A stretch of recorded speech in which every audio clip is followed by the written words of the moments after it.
Hello, this is just specifically a tutorial video for parents of preschoolers or younger kids who are still not very fluent in their reading. And so out of the files that were sent to you on the email list, this is the preschool parent guide here, and then just below it, or at the end of the line, is the preschool placemats. The preschool parent guide is very much like all of the other ones. It gives you, who this is meant to be teaching, what age level. Here is the memory verse that they should be learning. What's the key question that you should be asking, and what is your actual lesson that you're trying to drive home? What's the one thing that they need to get out of this? There are also activities for you to choose from. This has 2 activities. You do not need to do them both, although you could. You could even split that up into 2 days. It would be probably tons of fun for your kids. And there's prayer included at the bottom.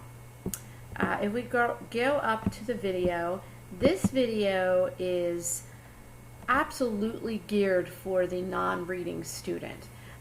It's fun. It's a little bit more animated than the others. They still have worship songs. They still have a lesson time. They have an interaction time, and it's actually children who teach the lesson in this one, and they interact with adults, but it's the kids who do it, so it's really kind of cool. If you head back though to the email, all right, so you're going to do that. That one was a shorter video. I think it was 8 or 9 minutes.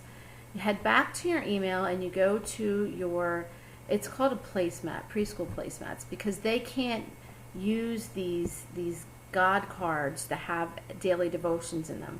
They can't read yet. And so if we open up the placemat, if you are able to print it, then do it. That's where your kid can draw on it, use their fingers to kind of trace things. It's a little maze on this one, and there's a spot to draw part of the picture, including all the characters and figures that you see in the story.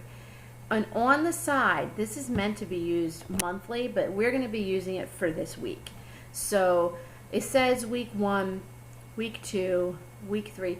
These are just scriptures for you to read that all have to do with the theme of the month, and this theme happens to be forgiveness. And so I would say each day, sit down and read these scriptures over with your children and ask the basic questions. There's questions that go with it at the bottom. There are questions over here that you can use to reference back to. Have them re-watch the original video. That will just really sink in for them. So just letting you know, there is an option for kids who are not yet reading. I hope that you enjoy this time with your children.